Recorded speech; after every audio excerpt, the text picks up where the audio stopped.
अच्छा जी,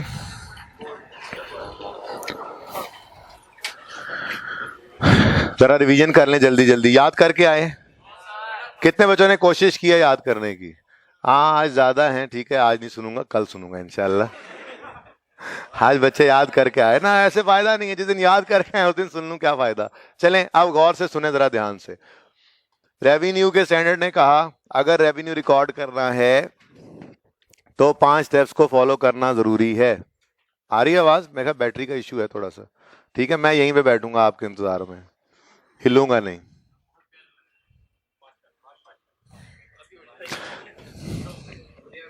रेवेन्यू के स्टैंडर्ड ने कहा अगर रेवेन्यू रिकॉर्ड करना है तो 5 स्टेप्स से गुजरना पड़ेगा। Step 1, identify the contract, identify separate performance obligations of seller, determine the transaction price, allocate the transaction price, record the revenue when performance obligations are satisfied. ठीक है, बस 5वां स्टेप रह गया, चौथे तक आज पहुंच गए। ठीक है, स्टेप बाय स्टेप। फिर हम स्टेप बाय स्टेप इनकी तरफ आए। हमने कहा स्टैंडर्ड स्टैंडर्ड, सवाल सवाल, ठीक है, स्टैंडर्ड स्टैंडर्ड, ये जो आप कह रहे हो आइडेंटिफाई द कॉन्ट्रैक्ट, और कॉन्ट्रैक्ट नहीं होगा तो रेवेन्यू रिकॉर्ड नहीं करने दूंगा, तो कॉन्ट्रैक्ट को कब आप कॉन्ट्रैक्ट कहोगे? ने कहा जी 5 चीजें हो, छठी ना हो। 5 चीजें कौन सी हो? दोनों पार्टीज अप्रूव करें, सेलर आइडेंटिफाई करे दोनों के राइट्स, सेलर आइडेंटिफाई करे पेमेंट टर्म्स, सेलर को उम्मीद हो पैसे आएंगे, और कॉन्ट्रैक्ट में कमर्शियल सब्सटेंस हो। और छठी चीज जो ना हो, क्या? कोई ऐसी कंडीशन ना हो जिसमें लिखा हो कि कोई एक टर्मिनेट कर सकता है विदाउट कंपनसेशन टू अदर। हमने कहा जी ठीक है, अगर ये चीजें 5 हों और छठी ना हो तो मतलब कॉन्ट्रैक्ट सही है, और अगर 5 में से कोई एक मिसिंग हो या छठी आ जाए तो मतलब कॉन्ट्रैक्ट में गड़बड़ है। अगर गड़बड़ होगी तो रेवेन्यू रिकॉर्ड नहीं करने दोगे? उसने कहा हाँ नहीं करने दूंगा, लेकिन 2 एक्सेप्शंस हैं। पहली एक्सेप्शन, कॉन्ट्रैक्ट पूरा एग्जीक्यूट ही हो जाए। कॉन्ट्रैक्ट गड़बड़ थी और पूरा एग्जीक्यूट ही हो जाए कॉन्ट्रैक्ट, क्या मतलब? सेलर ऑब्लिगेशन सेटिस्फाई कर दे, बायर सब्सटैंशियल पेमेंट कर दे, और वो पेमेंट नॉन रिफंडेबल हो, तो पेमेंट वाले दिन नॉर्मल से आगे ले आया है। नॉर्मल क्या था? पीओ सेटिस्फाई हो तो रिकॉर्ड, पेमेंट वाले दिन क्या करो? रेवेन्यू रिकॉर्ड कर लो। ने कहा और कोई एक्सेप्शन? ने कहा हाँ, अगर कॉन्ट्रैक्ट टर्मिनेट हो गया है और आपने नॉन रिफंडेबल एडवांस ले रखा था, तो जिस दिन कॉन्ट्रैक्ट टर्मिनेट हुआ उस दिन उस नॉन रिफंडेबल एडवांस को भी इनकम बना लो। हमने कहा कुछ और? उसने कहा हाँ, बजाहिर 2 या 2 से ज्यादा नजर आने वाले कॉन्ट्रैक्ट्स को 3 सूरतें ऐसी हैं कि हम कंबाइन कर दिया करते हैं। ने कहा वो कौन सी हैं? उसने कहा contracts are entered into as a single commercial object, contract are a single performance obligation, payment of one depends on delivery of other। तो इन 3 सूरतों में कॉन्ट्रैक्ट्स बजाहिर जो अलग अलग हैं उनको एक कर दो, परफॉर्मेंस ऑब्लिगेशन एक भी हो सकती है, एक से ज्यादा भी हो सकती है, वो हमने बात काफी तफसील से कर ली। हमने कहा कुछ और भी है या कॉन्ट्रैक्ट की जान छोड़ोगे? नहीं, बस आखिरी बात, कॉन्ट्रैक्ट में मॉडिफिकेशन भी हो सकती है। मॉडिफिकेशन क्या है? टाइमिंग बदल जाए, स्कोप बदल जाए, प्राइस बदल जाए, कोई भी चेंज आ जाए तो वो कॉन्ट्रैक्ट की मॉडिफिकेशन है। हमने कहा अच्छा, तो मॉडिफिकेशन को नया कॉन्ट्रैक्ट कहें या ओल्ड के साथ अटैच कर दें? उसने कहा अगर 2 सवालों का जवाब यस आ जाए तो मॉडिफिकेशन को नया कॉन्ट्रैक्ट समझना। पहला सवाल क्या था? गुड सर्विसेज डिस्टिंक्ट है, मॉडिफिकेशन वाली, और प्राइस जिस पर वो तय हुई है वो मार्केट प्राइस है। अगर दोनों का जवाब यस है तो फिर आप इसको मॉडिफिकेशन को नया कॉन्ट्रैक्ट तस्वर करना, पुराना अलग चलता रहे, नया अलग चलता रहे। हमने कहा माफी दे दो कॉन्ट्रैक्ट को। उसने कहा ठीक है, कॉन्ट्रैक्ट इज ओवर। ठीक है, दूसरी चीज क्या है? दूसरी चीज है जी परफॉर्मेंस ऑब्लिगेशंस को आइडेंटिफाई करो। ठीक है, परफॉर्मेंस ऑब्लिगेशन की डेफिनेशन आपने कोशिश की होगी याद करने की, कुछ ना कुछ याद हो गई होगी। अंडरलाइन करवा दूंगा 2 लाइन सिर्फ, उसमें एंड पे थोड़ी सी बचेगी। मैं कह रहा हूं जरा कोशिश करते रहे ना याद करने की, उसके बाद फिर थोड़ी सी बात बता दूंगा, इतनी याद कर लो तो काफी है, तो फिर उससे फायदा हो जाएगा। ओके, अच्छा, बहरहाल परफॉर्मेंस ऑब्लिगेशन आइडेंटिफाई करनी है अलग अलग, तो क्या करें? उसने कहा था फिर 2 सवाल है। पहला सवाल क्या है? पहला सवाल क्या है? गुड सर्विसेज डिस्टिंक्ट हैं। अगर डिस्टिंक्ट हैं तो दूसरा सवाल क्या है कि जी क्या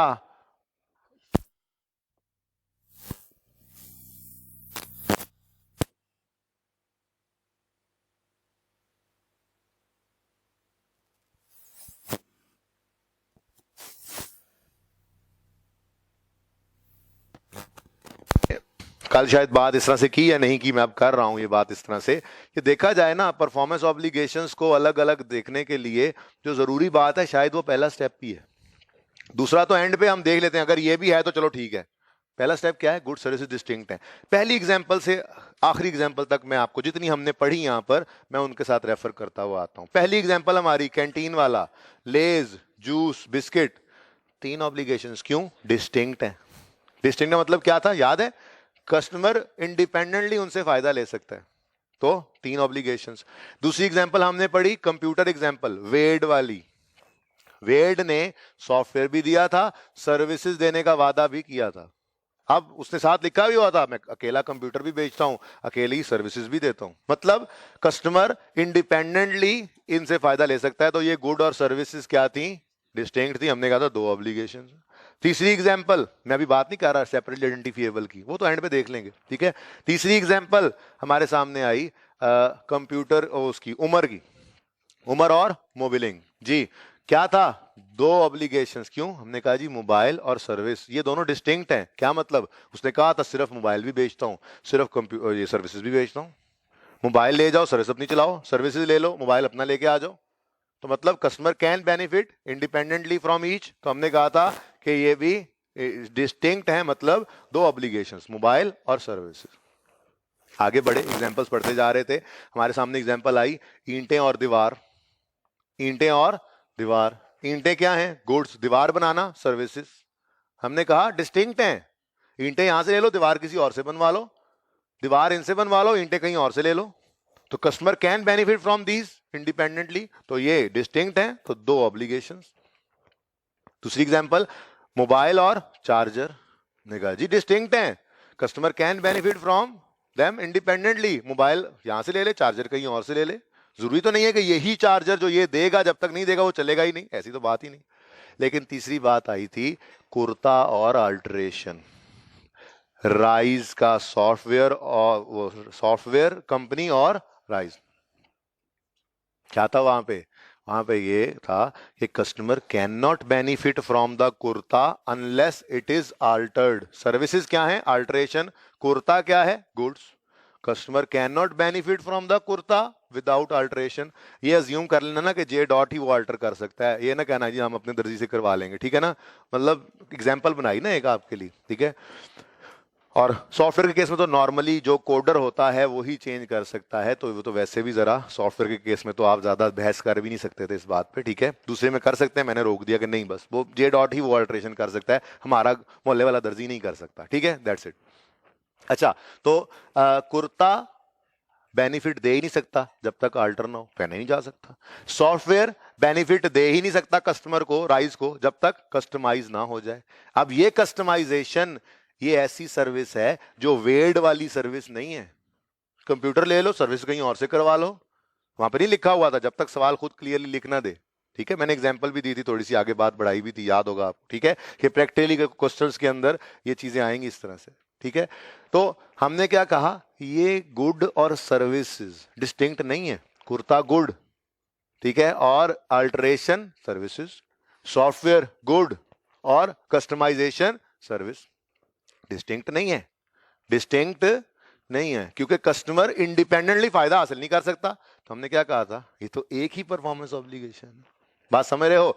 फिर स्टेप 2 की अपनी एग्जांपल्स आ गई थी। पहली एग्जांपल आई थी रिटेलर कंपनी, ने कहा था जी रिटेलर कंपनी कह रही है हमने मशीन भी देनी है, हमने 18 महीने वॉशिंग पाउडर भी देना है, 3 साल फ्री मेंटेनेंस सर्विसेज भी देनी है और डिस्काउंट वाउचर भी देना है। अकाउंटिंग डिस्काउंट वाउचर कैसे होती है ये एग्जांपल्स करेंगे इंशाल्लाह। मेरा टारगेट यही है कि हफ्ते को हम प्रैक्टिकली सिनेरियो पास्ट पेपर्स को करना शुरू कर दें थ्योरी से गुजर के, ठीक है।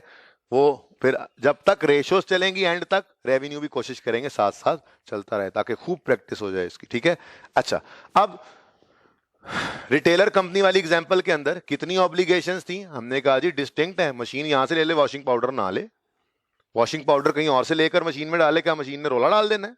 नहीं, ठीक है। मशीन वो ले ले इनसे, कहे जी मेंटेनेंस सर्विस आपसे लेने आऊं, मुझे किराया इतना पड़ जाना है, मेरे जहां पे घर है उसके साथ ही मार्केट है, उसमें कोई इलेक्ट्रीशियन बैठा, उसको घर बुला के सही करा लेता हूं, मैंने नहीं लेनी मेंटेनेंस सर्विसेज।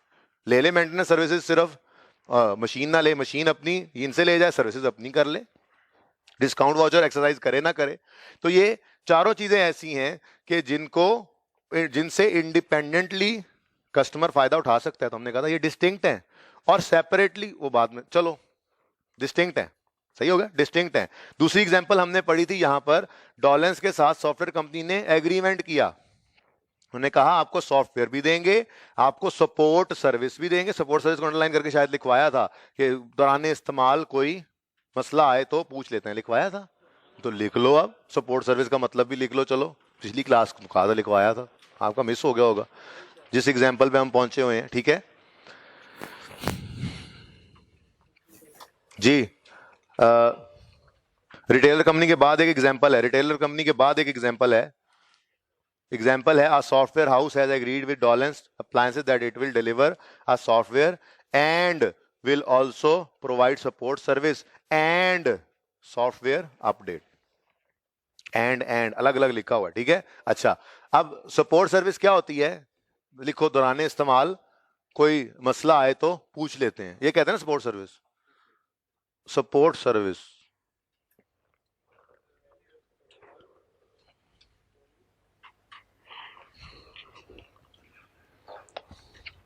अच्छा, अब इस एग्जाम्पल में हम पहुंच चुके हैं जी। कंप्यूटर ले लें, सपोर्ट सर्विस है भाई, ये तो नहीं लिखा हुआ कि कंप्यूटर चल ही नहीं सकता जब तक ये सपोर्ट सर्विस ना मिले। वो तो एक बार ये सॉफ्टवेयर आ गया उसके बाद की बात है, चल रहा है वो तो। मिसाल ले लो, हमने एक्सेल सॉफ्टवेयर है, माइक्रोसॉफ्ट एक्सेल किसी से खरीद ली, अब उसमें फॉर्मूला लगाना है। अब हमें फॉर्मूला लगाना आ रहा, तो जिससे खरीदा उसको फोन कर लें, या अपने आईटी वाले बंदे को फोन करके पूछ लें भाई कैसे लगना है फॉर्मूला, वो बता देगा। अपडेट, सिंपल सी बात है, उसने नहीं लिखा हुआ ये अपडेट इसके अलावा कोई कर नहीं सकता और ये चलेगा नहीं उसके अलावा। तो जब तक सवाल खुद ना कह दे कि इस्तेमाल हो ही नहीं सकती चीज जब तक ये काम ना हो, खुद से अज्यूम नहीं कर लेना, बिल्कुल नॉर्मल सी बात है। अपडेट कहीं और से करवा लो, सपोर्ट सर्विस कहीं और से ले लो, सॉफ्टवेयर इनसे ले लो, ले इन्हीं से रहे हैं तीनों, लेकिन नेचर ऐसी है कि अलग अलग फायदा हासिल कर सकता है, डिस्टिंक्ट है, customer can benefit from them independently. तो हमने क्या कहा था, ये 3 ऑब्लिगेशंस हैं। ये क्या है, घर पे पढ़ के आए थे, ये 3 ऑब्लिगेशंस हैं, एक सॉफ्टवेयर, दूसरा सपोर्ट सर्विसेज, तीसरा अपडेट्स। ठीक है, फिर इससे अगली एग्जांपल मैंने कहा था होमवर्क है, ठीक है, और उससे अगली एग्जांपल आई थी सर आसिफ वाली। और सर आसिफ वाली एग्जांपल के अंदर हमें क्या नजर आया था, कितनी सर्विसेज थी, create map, build foundation, construct walls, construct roof and paint. तो पढ़ा रहा हूं ना, पढ़ा ही तो रहा हूं, और क्या कर रहा हूं, पढ़ा ही रहा हूं। अभी मैं जाके वहां से रीड करवाऊंगा, ये तो पढ़ा रहा हूं आपको, ठीक है जी। अब एक एग्जांपल और है, वो कौन सी है, सर आसिफ साहब वाली, ठीक है, अभी पढ़ते हैं। उसमें क्या लिखा होगा, मैं भी सिर्फ बता रहा हूं कि डिस्टिंक्ट का मतलब क्या है। लिखा हुआ नजर आ रहा है भाई, मैप कहीं से बनवा लो, मैप कहीं से बनवा लो, कंस्ट्रक्शन ऑफ फाउंडेशन कहीं से हो जाए। अभी ना पढ़ो, मैं पढ़ाऊंगा, सुनो, ठीक है। एक मकान बनाने का वादा किया गया है ना, उसके अंदर क्या क्या काम हो सकते हैं जी, मैप बनेगा, फाउंडेशन बनेगी, दीवारें बनेगी, फिर छत बनेगी और पेंट हो जाएगा, मकान तैयार। अब ये सारी सर्विसेज ऐसी हैं कि कस्टमर अलग अलग इनसे बेनिफिट ले सकता है। मैप कहीं से बनवा ले, बिल्डिंग वॉल्स कहीं से बनवा ले, छत कहीं से डल जाए, पेंट कोई कर जाए।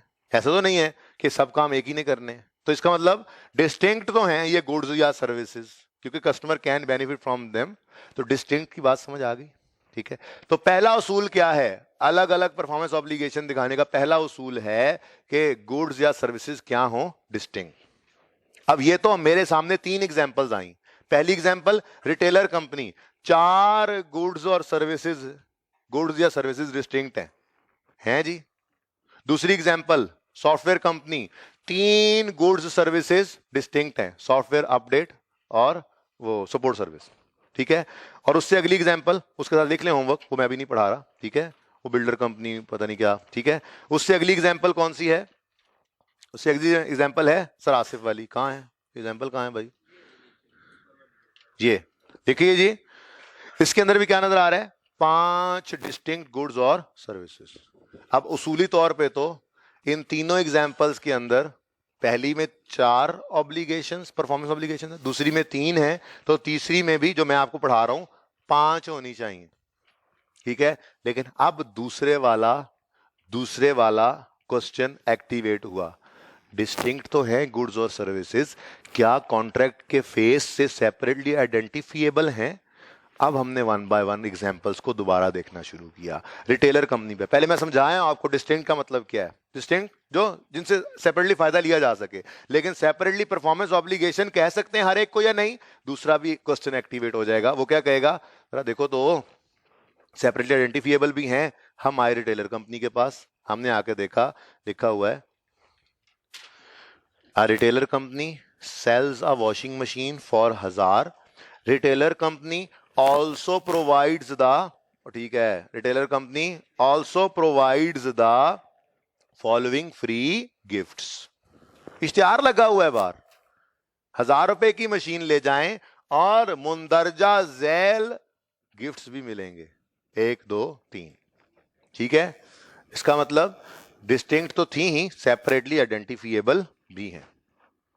तो क्या कहा था हमने? 4 ऑब्लिगेशंस हैं सेलर पे, machine, powder, discount voucher, services, 4। ठीक है, अगली एग्जांपल पे आए, पढ़ेंगे, सब कुछ यही है, पढ़ा है जिन्होंने घर पे उनको समझ आ रहा है, सब कुछ यही है। जो नहीं पढ़ रहे, कितने बच्चे ऐसे पढ़ के आए हैं घर से जितना कहा था? कुछ इंप्रूवमेंट आई है, वैसे C2 बहुत लीड कर रहा है आप लोगों को, याद भी करके आए हुए थे, सब कुछ पढ़ के भी आए हुए थे। ठीक है, हालांकि आपको उनसे अच्छा पढ़ाता हूं, ये कहूंगा नहीं, ज्यादा नहीं। हाँ तो वही करवा रहा हूं उनको, तो इससे अगली बात शुरू कर, सुने, आपको तो दूसरी बार पढ़ा रहा होता हूँ, चीजें मैं अच्छी तरह से पढ़ के आता हूँ आपकी क्लास तक, तो आपको तो और ज्यादा अच्छा पढ़ाया जा रहा होता है। लेकिन आप लोग, गुलबर्ग वाले भी अच्छे जा रहे हैं, C2 और गुलबर्ग ओके जा रहा है, आप सबसे फारिग सेक्शन है मेरा, नलायक तरीन। Okay, results will tell, assessment का रिजल्ट आ जाएगा 20 तारीख को, रिजल्ट विल टेल। ओके, हाँ 20 तारीख क्या, आज 16 तो हो गई है भाजन, 20 तारीख को असेसमेंट है 50 नंबर की, और चेक करना है इंसानों की तरह, तो फिर जाहिर सी बात है थोड़ा सा टाइम तो लगना ही है ना। ठीक है, क्वालिटी को इंश्योर करने के लिए थोड़ा टाइम लगता ही है, अगर वैसे ही चेक करना हो तो हो जाता है। ठीक है, तो 20 तारीख को क्या मतलब, 1 हफ्ता वैसे चाहिए होता है, अब 50 नंबर का टेस्ट है, थोड़ा सा टाइम ज्यादा होता है उसके लिए। बहरहाल रिजल्ट्स विल टेल। ओके, कहां पे थे हम? हाँ, दूसरी एग्जांपल पे आए। दूसरी एग्जांपल में सॉफ्टवेयर कंपनी ने कहा है, देखो जरा गौर से पढ़ना, सॉफ्टवेयर कंपनी ने क्या कहा है, कहां गया, a software company has agreed with Dolens Appliance that it will deliver a software and circle करो, will also provide support services and updates। अब डिस्टिंक्ट भी थी, सेपरेटली आइडेंटिफिएबल भी हैं, लिख के बता रहा है सुकून से, अलग अलग एंड कह के, ये भी करेंगे, ये भी करेंगे, ये भी करेंगे, सॉफ्टवेयर भी देंगे, अपडेट भी देंगे, सर्विसेज भी देंगे, तो 3 ऑब्लिगेशन।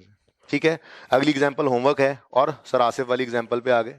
ठीक है जी, एग्जांपल क्या है, a property consultant agreed with सरासिफ that he will deliver a house to सरासिफ with in 1 year. If we go deep down the contract we see that consultant is promising to 1 2 3 4 5 काम करेगा।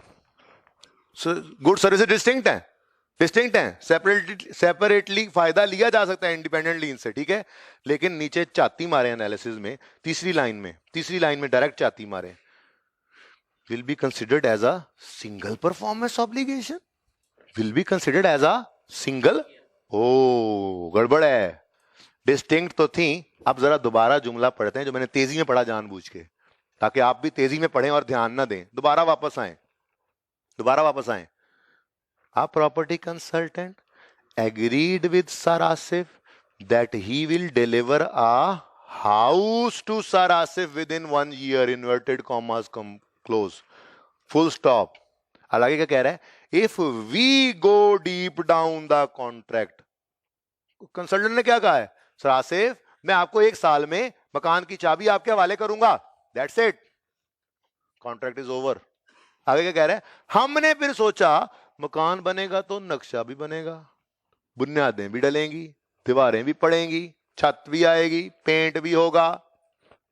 ये तो हमने सोचा ना, तो डिस्टिंक्ट तो थी गुड्स एंड सर्विसेज, डिस्टिंक्ट तो थी, लेकिन separately identifiable from the contract नहीं थी। कॉन्ट्रैक्ट में तो सिर्फ ये लिखा हुआ था कि आपको एक हाउस डिलीवर किया जाएगा 1 साल में, इसका मतलब ये 5 अलग अलग परफॉर्मेंस ऑब्लिगेशंस नहीं है। प्रॉपर्टी कंसल्टेंट की एक ही परफॉर्मेंस ऑब्लिगेशन है, to deliver a house with in 1 year. तो प्रॉपर्टी कंसल्टेंट किस दिन रेवेन्यू रिकॉर्ड करेगा? जिस दिन चाबी, मुकम्मल मकान की चाबी सर आसिफ के हाथ में पकड़ा देगा, अलग अलग रेवेन्यू रिकॉर्ड नहीं करेगा। Is it clear? ये आप पढ़ लीजिएगा आप तसल्ली से, इससे अगली एग्जांपल भी होमवर्क में है आपके, ठीक है जी। अच्छा, अब उसके बाद जो बातें हैं वो बातें हमने कहीं ना कहीं किसी न किसी दर्जे में पढ़ी हुई हैं। रीड करते हैं, घर से आपने रीड करके आनी थी, वैसे करके आए। ये अगली लाइनें रीड, हाथ खड़ा करें, करके आए रीड। अब 10 बच्चे भी नहीं रह गए। एक बात मेरी सुन लें, मेरी अप्रोच थोड़ी सी डिफरेंट है इस दफा। मैं गुजरता जा रहा हूँ चीजों से, छोड़ कुछ भी नहीं रहा। मुझे याद है मैंने 2 जगह पे 2-2 3-3 लाइंस छोड़ी हुई हैं। एक पहले सफे के ऊपर वो कोर प्रिंसिपल और क्राइटेरिया 2 बुलेट्स वहां पे छोड़े हैं, और एक मॉडिफिकेशन के एग्जाम्पल के डिब्बे के नीचे 3 लाइनें छोड़ के आया हूं मैं।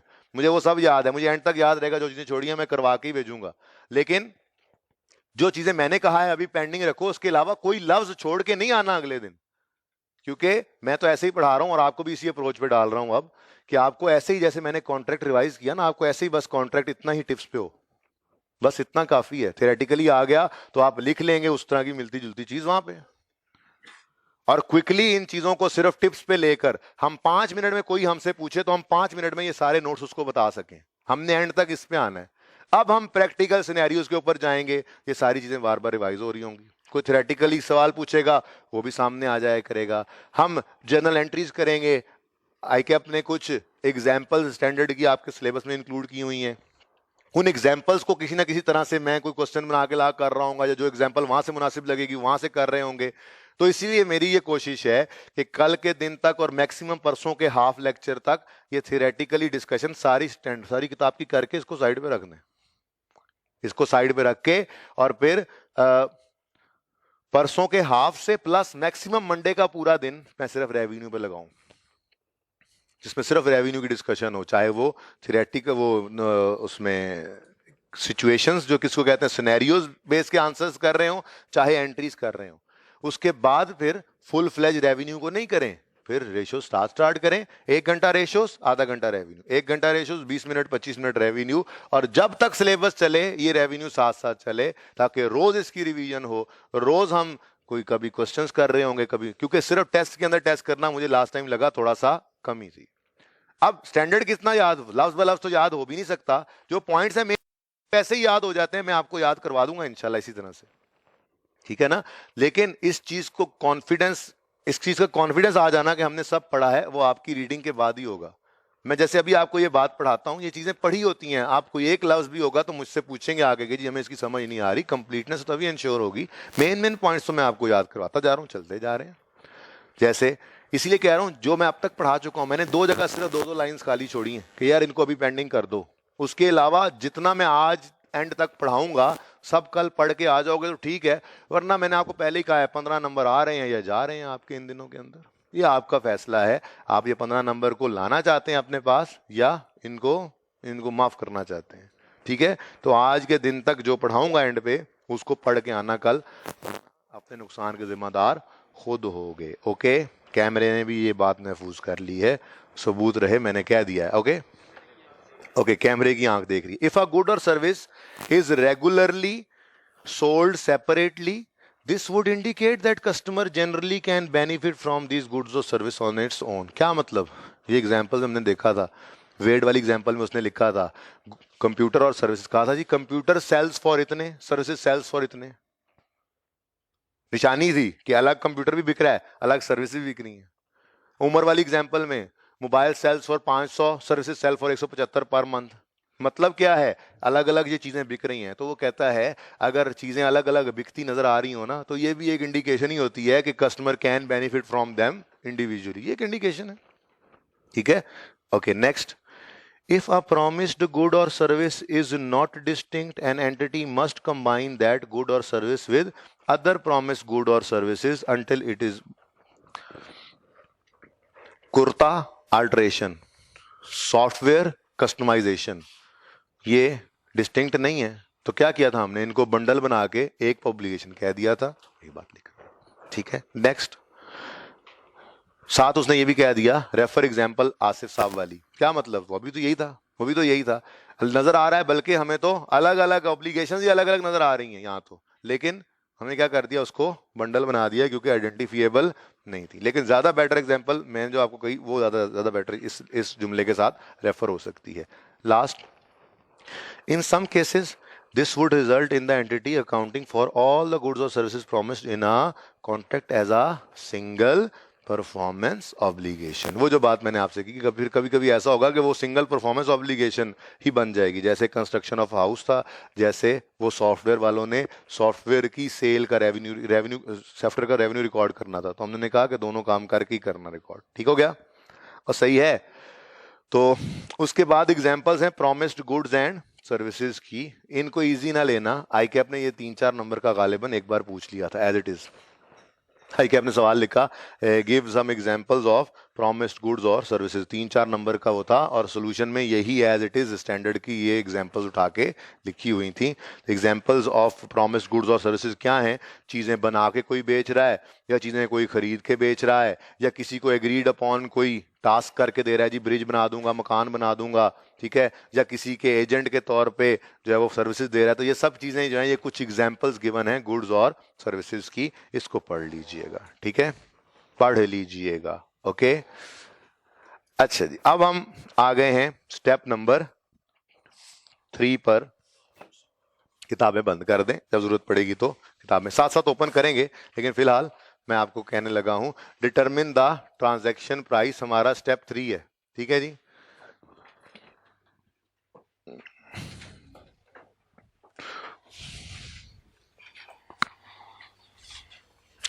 डिटरमिन द ट्रांजैक्शन प्राइस का मतलब क्या है? वो हमने कहा था ना स्टेप 3 के अंदर, भाई आपने जो पैसे मांगे हैं वो पैसे कितने हैं बताओ तो सही। तो वो पैसे डिसाइड करने का स्टेप जो है वो ये कहता है कि जब आप ट्रांजैक्शन प्राइस को डिटरमिन करने लगो ना, तो कुछ चीजों का ध्यान रखना, कुछ फैक्टर्स को कंसिडर कर लेना। ठीक है, तो बड़ा इंपॉर्टेंट पोर्शन है factors, factors to be considered, factors to be considered while determining the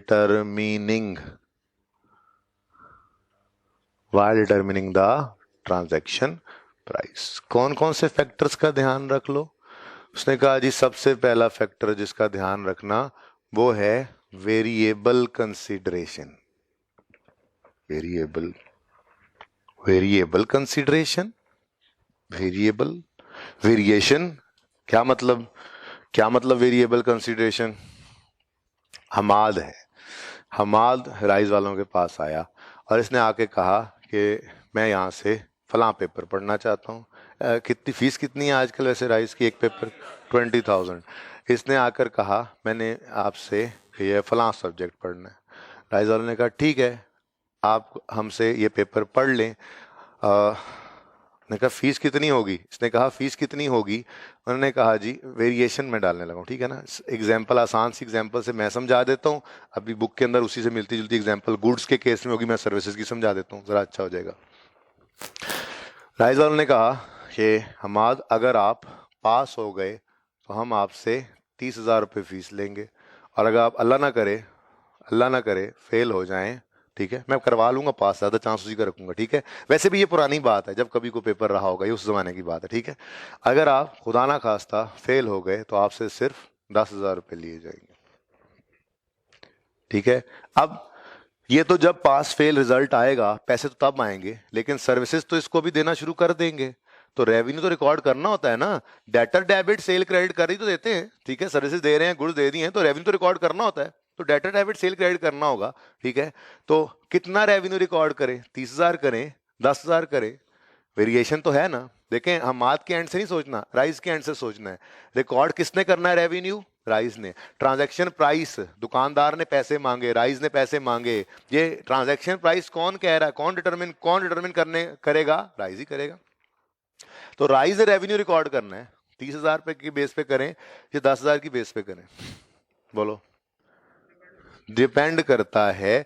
यानी कि जब इसको ये बात कह ली तो फिर कुछ एक्सपर्ट्स बैठ जाएंगे कॉलेज के, कुछ अकाउंटेंट्स मिलके बैठ जाएंगे, कोई एक दो उस्ताद बैठ जाएंगे, ठीक है, और वो बैठ के कहेंगे अच्छा ये हमारा पुराना स्टूडेंट है, तो ठीक है ईयर एंड में 2-3 महीने तो मतलब जैसे आपने ये बैच शुरू किया शायद अक्टूबर में, अक्टूबर नवंबर दिसंबर 3 महीने पढ़ चुके थे, तो 3 महीने भी गुजर चुके होते हैं, पास रिकॉर्ड भी इसका हो सकता है पढ़ा हो।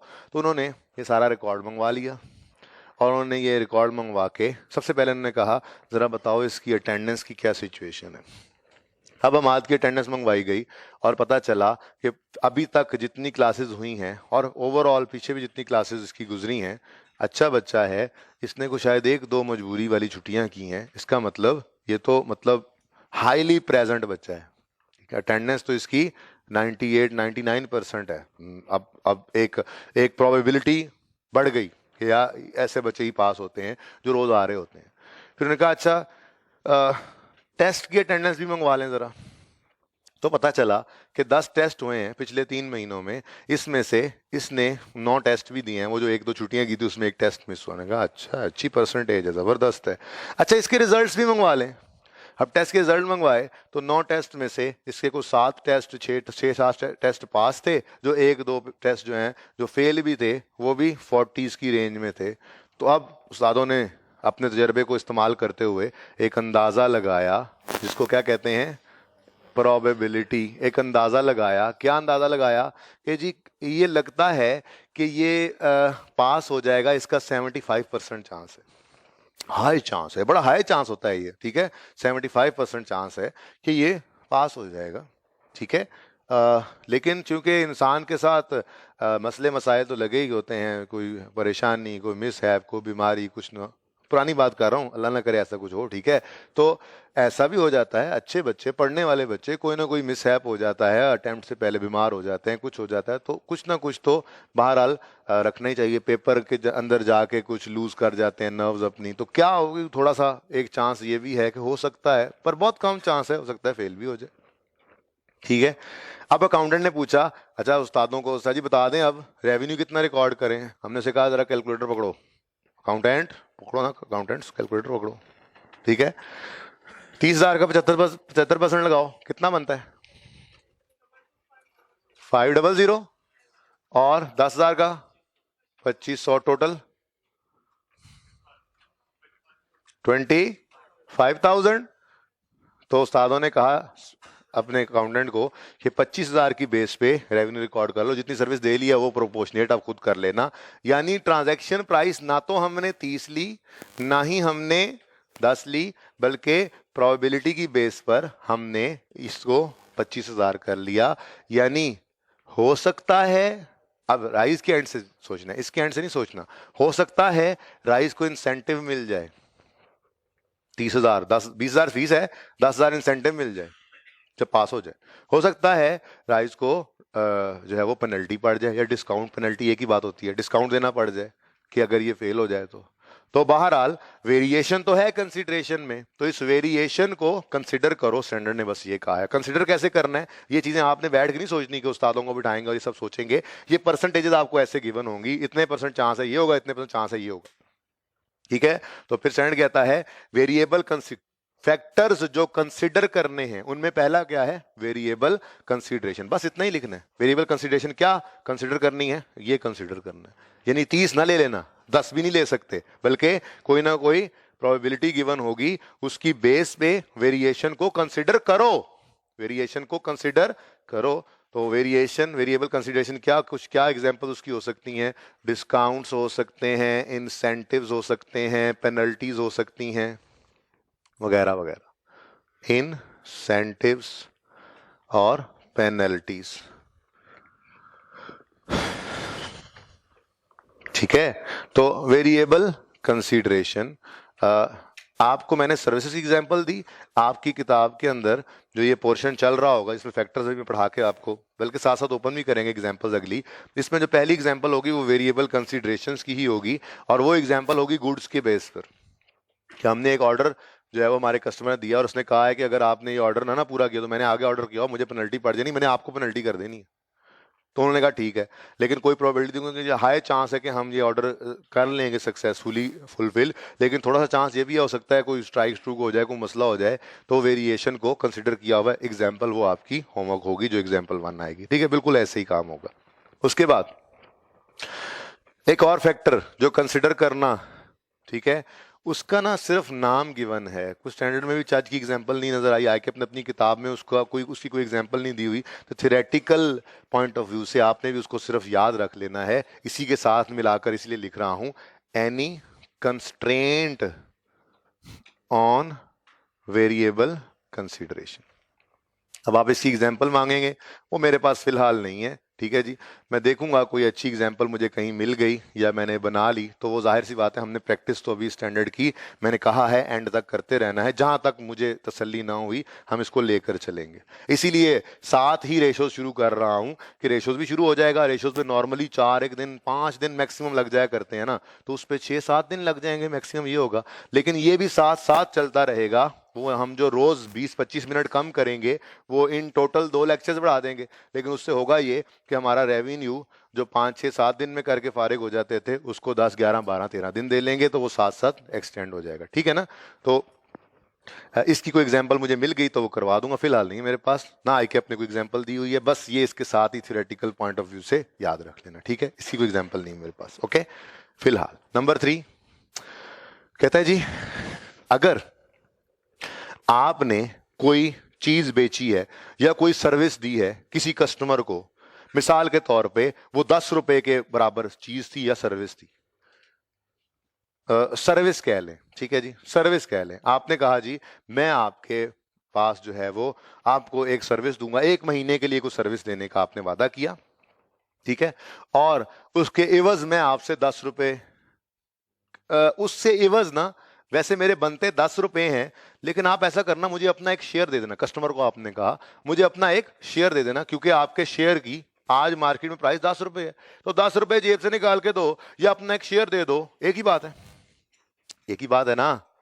अब 1 महीना सर्विस दे ली है, ये नॉन कैश कंसिडरेशन, तो कंसिडरेशन इन कैश भी हो सकती है, इन काइंड भी हो सकती है, कोई मसला नहीं है, ठीक है ना। अच्छा, अब 1 महीना गुजरा, 1 महीना गुजरा, भाई ये साथ साथ मैच ना करो, मैं पढ़ाऊंगा इंशाल्लाह, टेंशन ना लो, साथ साथ मैच ना करो, मैं जो बोल रहा हूँ सही बोल रहा हूँ या नहीं, इधर ध्यान रखो, बुक अभी नहीं पढ़नी, क्लासेस वाले भाई आपको कह रहा हूँ, ओके जी, खोली तो वही है ना, चातियां तो मार रहे हो ना, तरतीब सही चल रही है नहीं, तरतीब जाओ, वो ढूंढ रहा है बीच में तीसरा नंबर, यहाँ पे तो कुछ और किताब में लिखा हुआ है, उस्ताद पता नहीं की पढ़ाई जा रहे हैं, छोड़ दो ना यार, पढ़ाता हूँ वो भी, ठीक है, सुनो सुनो सुनो सुनो, आओ चुप, कहानी सारी रट्टा भूल गया ना, क्या कह रहा था मैं,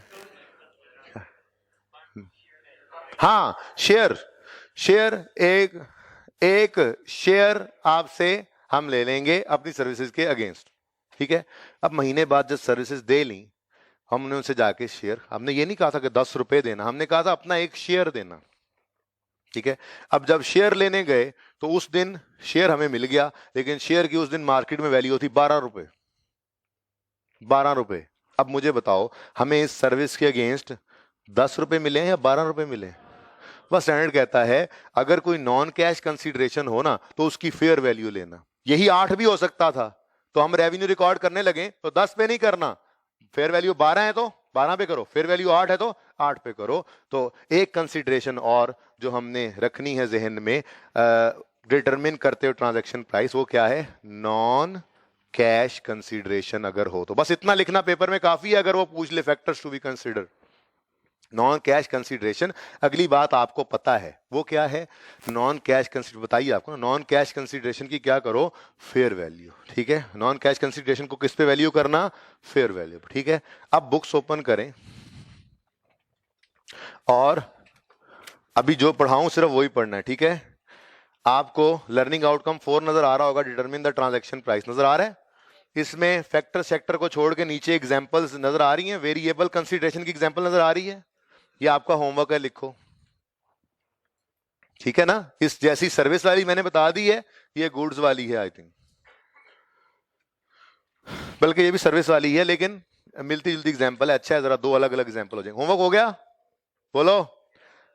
उसके बाद जंप करें, टाइम वैल्यू ऑफ कंस्ट्रेंट के बारे में क्या कहा जा रहा है, example is not applicable at CAF level, क्या लिखा हुआ है? Any constraint on variable consideration के बारे में क्या लिखा हुआ है? Example is not applicable, not examinable at CAF level. ठीक है, ओके हो गया। टाइम वैल्यू ऑफ मनी को फिलहाल छोड़ो, ये एंड पे बताऊंगा, और आगे आओ। नॉन कैश कंसीडरेशन मैंने आपको पढ़ाया है, हेडिंग नजर आई? ये एग्जाम्पल पढ़ते हैं, इस एग्जाम्पल से देखते हैं जो हमने बात की समझ आ रही है। An entity A decides to take a contract to perform consulting services. ये परफॉर्मेंस ऑब्लिगेशन है ना, टू परफॉर्म कंसल्टिंग सर्विसेज देने की बात की उन्होंने। ठीक है, that would normally be valued at 50,000। Normally ये सर्विस के हम कितने पैसे लिया करते हैं कस्टमर से? 50,000। ठीक है जी। Entity A determines that the service is a single performance obligation. एक ही चीज है बस, ठीक है, सिंगल परफॉर्मेंस। अच्छा जी। Entity A agrees to receive 1,000 shares of customer. Entity A agrees to receive 50,000 रुपए नहीं, 1,000 शेयर्स ऑफ कस्टमर। अब वैसे ही आप अंदाजा लगाओ क्यों राजी हो गया होगा 1,000 शेयर्स पे? 50,000 रुपए, 50,000 रुपए लेने थे, 1,000 शेयर ले रहा है, तो क्या मतलब ये इस दिन 50 रुपए का एक शेयर होगा ना, तो तभी उसने कहा 1,000 शेयर दे देना, मतलब 50,000 रुपए मिल गए। ठीक है, तो एंटिटी यानी कि सेलर, एंटिटी ए कौन है? Seller. Seller agrees to receive 1,000 shares of customer. Both accept the contract on यकम January when shares are valued at 50 a share. वो हमने पहले डिसाइड कर लिया, यानी जिस दिन उन्होंने कॉन्ट्रैक्ट किया उस दिन 50 रुपए पर शेयर था, तभी तो 50,000 वाली सर्विस के अगेंस्ट 50,000 रुपए लेने की बजाय वो कह रहा है इक्विवेलेंट बात ही है, मैं 1,000 शेयर ले लूंगा। ठीक है, अब एक महीने बाद जब सर्विसेज पूरी हो गई, परफॉर्मेंस ऑब्लिगेशन सेटिस्फाई हो गई, अब रेवेन्यू रिकॉर्ड करने की बारी आ रही है। वो कहता है entity A seller completes the services when shares are valued at ₹50 to a share. हमें कैश आया नहीं है, ठीक है, शेयर्स आए। अब ये शेयर्स डेबिट साइड पे क्यों आ रहे हैं? बेसिकली ना ये इन्वेस्टमेंट होती है, इसको आप मतलब मैं कैश ही कह लूं, आप यूं अज्यूम कर लें कि ये शेयर जो हमने मिलने हैं ना, हमने आज ही इनको बेच देना है। चलो जरा आसान रखते हैं, अभी इतने बड़े ना हो आपके, आप इन्वेस्टमेंट की बात करने लग जाएं। FAR 2 में जाके वो पढ़ लीजिएगा चीजें। ठीक है, कैश डेबिट और रेवेन्यू क्रेडिट। ठीक है, कितने शेयर्स हैं? 1,000। कितने का एक शेयर है? 52 का आज एक शेयर है। तो हम ये कहेंगे, अभी तो एग्जांपल दी थी, 10 की बजाय 12 मिल रहे हैं, हम ये कहेंगे कि हमें आज कितने रिसीव हो गए? 52,000। तो ट्रांजैक्शन प्राइस जिस पर रेवेन्यू रिकॉर्ड करते हैं, ट्रांजैक्शन प्राइस क्या है कि परफॉर्मेंस ऑब्लिगेशन सेटिस्फाई हो, रेवेन्यू रिकॉर्ड करो, वो किस पे करोगे? 52,000 पे, 52,000 पे। ठीक है, क्योंकि नॉन कैश कंसीडरेशन हो तो हम रिकॉर्ड करते हैं ट्रांजैक्शन प्राइस को। ट्रांजैक्शन प्राइस अगर अगर अगर कंसीडरेशन नॉन कैश हो तो हम फेयर वैल्यू पे लेते हैं, और फेयर वैल्यू इस दिन क्या है? 52। ये बात समझ आती है? ठीक है, ओके नेक्स्ट। अगली बात एग्जाम्पल इससे अगली है, पर पहले सुन लें फिर वहां से पढ़ भी लेते हैं। ठीक है, एंटर ये एग्जाम्पल के अंदर लिखा हुआ है जो, वही मैं बोल रहा हूं, इसलिए वहां से पढ़ने की जरूरत नहीं, फिर वहां से पढ़ाता भी हूं। जे डॉट वाले मेट्रो कैश एंड कैरी के पास गए और उनसे जाके कहा कि आप हमारी इन गारमेंट्स को, हमारे कुर्तों को आप अपने पास रख के बेचें। मेट्रो वाले ने कहा ठीक है, और उन्होंने कहा हम आपसे अगले 12 महीने में 2 करोड़ रुपए के माल को खरीदेंगे और बेच लेंगे। हम आ गए 3 करोड़ का बेचे, 4 का बेचे, वो हमारा काम है।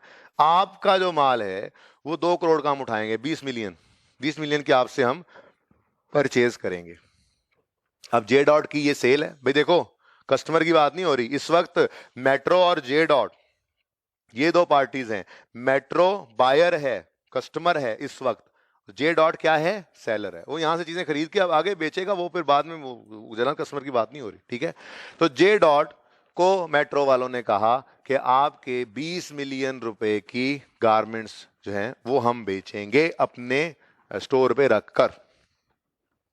जे डॉट ने कहा ठीक है, डन हो गया। मैंने कहा नहीं, डन नहीं हो गया। हमें, आपको पता है हमारे पास ऐसे कोई गारमेंट्स का काम है नहीं, तो हमें, हमारा ये स्टोर है, चार दीवारी है, हमें एक कोने के अंदर आपके इन कुर्तों को बेचने के लिए, इन गारमेंट्स को बेचने के लिए और जो और आपकी प्रोडक्ट्स हैं उनको बेचने के लिए एक छोटा सा सेटअप अलग बनाना पड़ेगा, जिसमें वार्डरोब्स बनेंगी, अलमारियां लगेंगी, डिस्प्ले सेंटर बनेगा थोड़ा सा, और वहां पे हम वो चीजों को डिस्प्ले करके बेचेंगे। और ये सारी चेंजेस जो हमें करनी पड़ेंगी अपने स्टोर के अंदर, इस पे मुबलिक 10 लाख रुपया लगना है, ठीक है। लेकिन 2 करोड़ की, यानी कि 20 मिलियन की सेल होगी, लेकिन 1 मिलियन आप हमें दें ये चेंजेस, यानी यूं समझ लें ये चेंजेस आप हमें करवा दें। उन्हें कहा यार हमें क्या करवा दें, आप करवा लेना, कितना खर्चा आना है जी, 1 मिलियन, ठीक है जी, वो दे देंगे आपको, वो 1 मिलियन दे देंगे आपको। अब पुरानी अकाउंटिंग, जब तक IFRS 15 नहीं आया था, पुरानी अकाउंटिंग वो क्या थी? पुरानी अकाउंटिंग ये कहती थी कि मैं अज्यूम कर लूं कैश, छोड़ो कैश अज्यूम कर लेता हूं क्योंकि अभी तो दूसरी एंट्री तो समझा नहीं रहा। कैश डेबिट 20 मिलियन और रेवेन्यू क्रेडिट 20 मिलियन, ठीक है। ये करने के बाद अब एक सेलिंग एक्सपेंस रिकॉर्ड करो, एक्सपेंस डेबिट 1 मिलियन और कैश क्रेडिट 1 मिलियन। अब IFRS 15 साहब तशरीफ लाए। ये इसीलिए प्रैक्टिकली ये अभी तक टेस्ट नहीं हुआ क्योंकि IFRS 15 के आने के 2 अटेम्प्ट्स बाद फाइनल अकाउंट ट्रायल वाला FAR 1 से निकल के FAR 2 में चला गया। अब ये एडजस्टमेंट मेरे ख्याल में टेस्ट हो तो वहीं पे सकती है, फाइनल अकाउंट में अगर टेस्ट हो तो। बहरहाल न्यूमेरिकली तो यहाँ पे टेस्ट हो सकती है, हो बहुत इंपॉर्टेंट बात भी है ये, 4-5 पॉइंट्स काफी इंपॉर्टेंट है। अच्छा, ये स्टैंडर्ड आयास ने कहा देखो ऐसा नहीं करो, ये क्या है, ये कंसीडरेशन है, ये कंसीडरेशन है जो सेलर पे कर रहा है। हालांकि नॉर्मली क्या होता है, कंसीडरेशन तो बायर पे करता है, ठीक है, लेकिन ये कंसीडरेशन है जो सेलर पे कर रहा है। तो ऐसी कंसीडरेशन जो सेलर बायर को पे करे उसको क्या करो, इसको जगा दो भाई, इसको जगा दो, ठीक है, क्या करो, उसको as a reduction of transaction price present करो। क्या मतलब, मतलब ये कि 20 का रेवेन्यू रिकॉर्ड ना करो, 20 का रेवेन्यू रिकॉर्ड करने की बजाय इसमें से नेट करो 1 रुपया, यानी कि ये एक्सपेंस अलग से रिकॉर्ड ना करो बल्कि इसको क्या कर लो 19। तो फिर जाहिर सी बात है कैश तो ऑटोमेटिकली यहीं पर क्या कर लो आप 19, ठीक है। यानी आपको ये काम अब करने की इजाजत नहीं है क्योंकि ये क्या है, consideration payable by seller to the customer. तो चौथी चीज जो आपने डिटरमिन करते हुए ट्रांजैक्शन प्राइस जो चीज कंसीडर करनी है वो क्या है, अगर कोई consideration payable by seller to buyer हो तो उसे as a reduction of transaction price आपने जो है वो रख लेना है। तो कंसीडरेशन तो पूरी बात बता दी, लेकिन फैक्टर हमने कंसीडर क्या करना है पर्चे में लिख के देने के लिए इतना काफी है कि कंसीडरेशन, कंसीडर करना कौन सा फैक्टर, कोई कंसीडरेशन है payable by seller to buyer. हालांकि ऐसा होता कोई नहीं है, नॉर्मली तो होता है बायर कस्टमर, ठीक है, कस्टमर, नॉर्मली तो कस्टमर को गुड्स या सर्विसेज दी जाती हैं और कंसीडरेशन तो कस्टमर पे करता है। ये क्या सेलर कंसीडरेशन पे कर रहा है? हाँ जी, सेलर भी कर सकता है, ये सिचुएशन थी। तो ऐसी सिचुएशन में फिर क्या करोगे, सेलर कौन है, जे डॉट, बल्कि यहां पे एग्जांपल में जे लिखा हुआ है, और कस्टमर कौन है, मेट्रो, ठीक है। जरा एग्जाम्पल पे आ जाएं जल्दी से। Example consideration payable to customer की एग्जांपल है, J enters into a contract with Metro Cash and Carry. Metro Cash and Carry को अंडरलाइन करके लिख लो कस्टमर,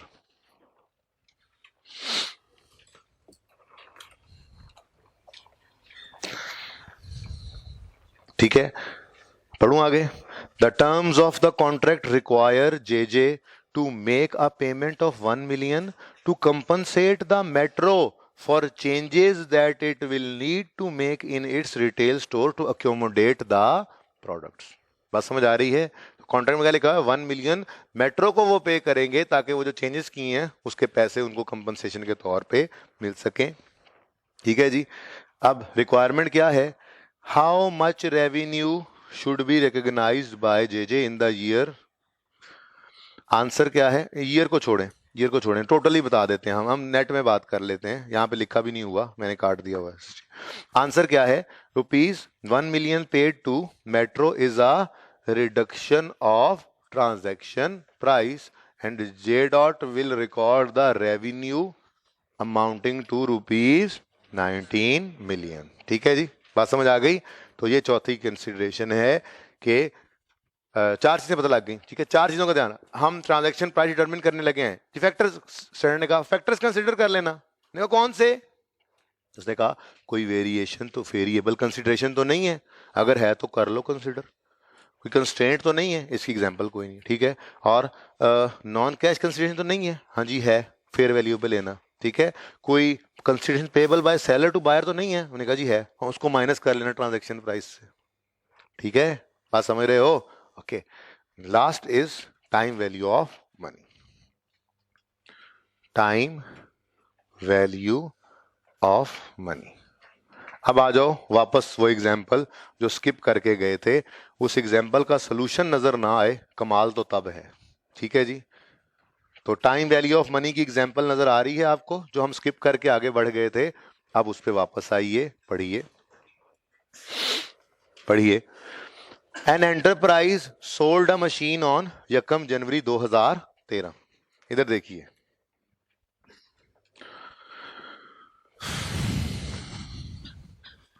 यकम जनवरी 13 पर एक एंटरप्राइज ने एक मशीन सेल कर दी। आगे पढ़ो क्या कहता है, the terms of sale are that enterprise will receive ₹5 million on 31 December 2000, यानी कि 31 दिसंबर 13 पे भी कुछ नहीं मिला, 31 दिसंबर 14 पे भी कुछ नहीं मिला। अच्छा, तो 31 में 14 में मिल जाएगा, पर कितना मिलेगा, चलो ये लो लिख लेते हैं, टेंशन क्यों ले रहे हो। ओके भाई, प्रेजेंट वैल्यू का कॉन्सेप्ट आपको दिया हुआ है, ऐसे नहीं कह सकते। पिछली क्लास में मैं ना भूल गया, तो मैं कहता पता नहीं आपको प्रेजेंट वैल्यू कॉन्सेप्ट है, आप पढ़ के आए एएफसी में, सारे ऐसे मीसने बन के बैठे हुए हों। अब मैं समझा रहा हूँ ये 2 साल बाद का 5,000 है, इसकी आज की, साथ ही मुझे जो है वो ख्याल आया, ओह इम्पेयरमेंट भी तो कराई थी, और प्रेजेंट वैल्यू वो वैल्यू एंड यूज निकालने के लिए सिखाया था। तो फौरन मैंने कहा कितने बदतमीज हो तुम लोग, ठीक है, बता ही नहीं रहे कि हमने ये बात पहले की हुई है, तो इसलिए अब मुझे याद आ चुका है। प्रेजेंट वैल्यू कॉन्सेप्ट आपके पास है, जो जो 5,000 2 साल बाद हमें मिलना है, एंटरप्राइज को मिलना है, इसकी आज की वैल्यू निकालनी हो तो प्रेजेंट वैल्यू कैलकुलेट करेंगे ना। प्रेजेंट वैल्यू का कॉन्सेप्ट क्या है, प्रेजेंट वैल्यू क्या, ये जो 2 साल बाद का 5,000 है, आज की उसकी वैल्यू क्या है। और सवाल में इंटरेस्ट रेट ना गिवन हो तो ये कैलकुलेट नहीं हो सकता, सवाल में इंटरेस्ट रेट गिवन है, वो क्या कह रहा है, 6% है डिस्काउंट रेट। तो प्रेजेंट वैल्यू निकालने के लिए फॉर्मूला यूज हुआ करता है 1+i⁻⁻n, वापस लाने के लिए, और अगर आगे जाना हो तो +n। बहरहाल आज हमने वापस लेकर आना है। तो अब कैलकुलेशन करेंगे, वो कैलकुलेशन कैसी होगी, हम कहेंगे 5,000 इंटू एंटरप्राइज का ये रेवेन्यू जो मैं 2 साल बाद इंटू 1.06 रेज टू पावर, कितने साल वापस बुलाना है, याद आ रहा है, वो कैश फ्लो को बुलाया करते थे, जरा इधर आना, इधर आना, इधर आना, याद आ रहा है, जितना दूर से बुलाते थे उतना माइनस बढ़ता चला जाता था। ओके, तो 2 साल वापस बुलाया इसको हमने। ठीक है, ये -2 नहीं होगा बेटा, क्या 1.06, एक ही बात है यार, मैंने 1+i⁻⁻n, हद होगी यार, वैसे ना वैसे वैसे वैसे,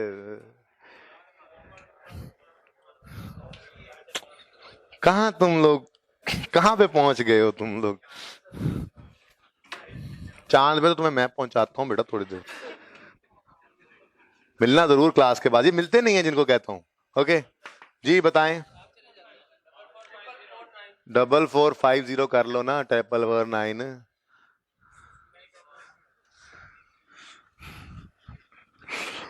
ओके सुने, एक मशीन इस एंटरप्राइज ने बेची है आज, और सोल्ड मशीन, बेटा ये इसका काम मशीनें बेचना है ना, ठीक है, मशीनें बेचना ही होगा इसका काम, अजम्पशन है, ठीक है, क्योंकि वो फिक्स एसेट क्या है कि तो बेच नहीं रहा कि जी इतनी डेप्रिसिएशन थी, ये बात उस तरह से नहीं है, सिंपल उसने आउटराइट सेल की है, ठीक है। तो एक मशीन बेची है इन्होंने और 2 साल बाद इसके पैसे ले रहे हैं, तो ये तो कितनी बेवकूफ़ी की बात है। क्यों?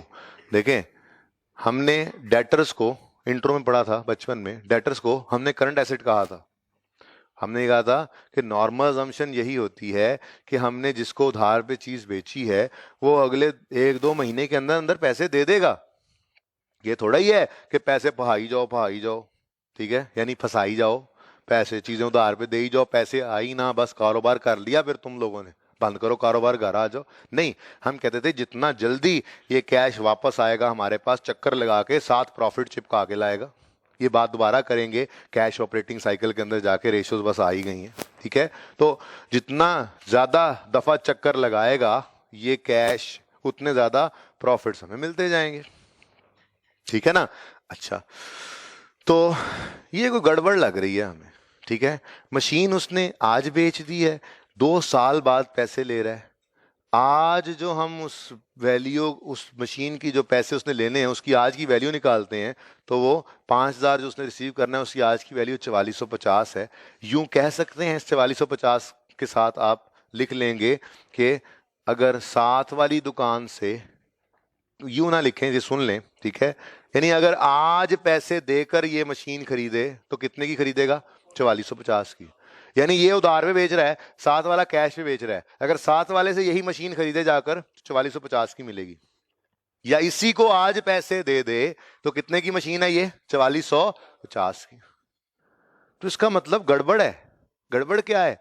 गड़बड़ यह है कि ये एंटरप्राइज मशीन, अगर सिर्फ मशीन बेचकर उसके पैसे ले रही होती तो 4450 लेती, लेकिन ये तो 4450 मशीन की मद में ले रहे हैं और 550 लेट पेमेंट पर इंटरेस्ट ले रहे हैं।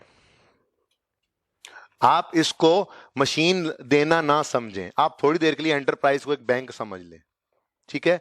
तो बैंक भी क्या करता है? बैंक क्या कहता है, ये पकड़ो 4450 रुपए, 2 साल इस्तेमाल करो, 2 साल बाद 4450 प्रिंसिपल और 550 का इंटरेस्ट, 5 मिलियन हमें वापस कर देना। बैंक बन के जरा सोचा अगर आपने एंटरप्राइज से निकलकर, तो उसका मतलब बैंक ने 4450 का उधार दिया और 550 का इंटरेस्ट समेत ऐड करके 2 साल बाद वो वापस ले लिया। तो इन्होंने भी यही किया है। इन्होंने क्या कहा, कस्टमर को कहा एंटरप्राइज ने जाके, किधर? बैंक। क्यों? वो मशीन खरीदनी है ना आपसे कैश में, तो उसके लिए पैसे लेने जा रहा हूं, मेरे पास पैसे नहीं है। मैंने कहा इधर आ जा, इधर आ जा। बैंक से कितने पैसे लेने जा रहे हैं? 4450। बैंक को वापस नहीं करने 5000, तो मुझे वही 5000 दे दी। अब बैंक जाएगा, ये पकड़ मशीन जा। तो इन्होंने एंटरप्राइज ने सिर्फ मशीन का रेवेन्यू नहीं कमाया, इस एंटरप्राइज ने मशीन का रेवेन्यू 4450 और लेट पेमेंट पर इंटरेस्ट 550 कमाने का इरादा किया है। तो स्टैंडर्ड ने कहा, डोंट गिव गोली to me, don't record 5000 as your revenue. आपकी मशीन, आपकी trading activity, normal course of activity तो मशीन बेचना है, ठीक है। तो मशीन से आपका रेवेन्यू 4450 ही है। आज अगर पैसे आते तो कितने आते? 4450। मतलब मशीन के पैसे कितने हैं? 4450। तो ये जो 550 वधा के ले रहे हो, ये किसके हैं? ये तुम इंटरेस्ट कमा रहे हो। इसका मतलब अगर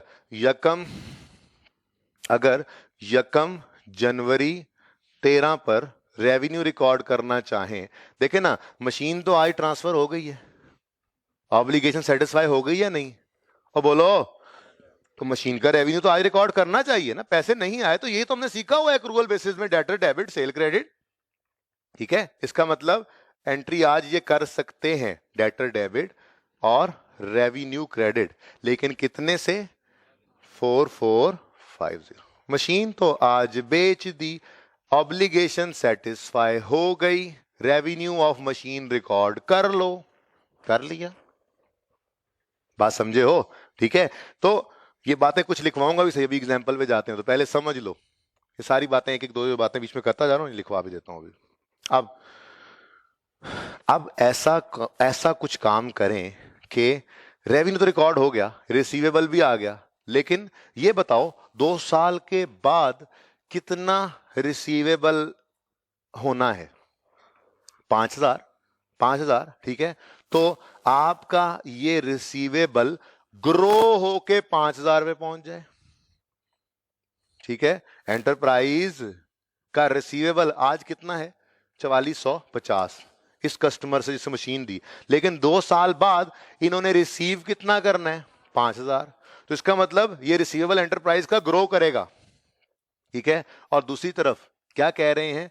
तुमने मशीन की मद में सिर्फ 4450 कमाया है, बाकी 550 तुम इंटरेस्ट कमा रहे हो, सूद ले रहे हो। बहरहाल उसने नहीं हराम समझा, इनकम ले रहा है उसको। तो इसका मतलब पहले साल के एंड पे ये बैंक बन के सोच रहा है एंटरप्राइज ना। एंटरप्राइज क्या कह रहा है? बैंक से पैसे लेते तो इंटरेस्ट देते ना। मैं कहा ये पकड़ो मशीन मेरी तरफ से, समझो बैंक से पैसे लेकर ये मशीन मुझसे लेकर तुम चले गए हो, अब इंटरेस्ट बैंक को भी देना था, मुझे दे दो, ठीक है। अब साल के एंड पे जाके एंटरप्राइज ने क्या कहना है? जरा बताना कितना पैसा तुमने हमारा इस्तेमाल किया, यूजर कस्टमर। उसने कहा 4450। मैंने कहा अच्छा, 6% के हिसाब से बैंक ने आपको इंटरेस्ट चार्ज करना था, कटो पैसे, ठीक है, कटो पैसे। कितने महीने इस्तेमाल किए ये पैसे? तो जी 12 महीने।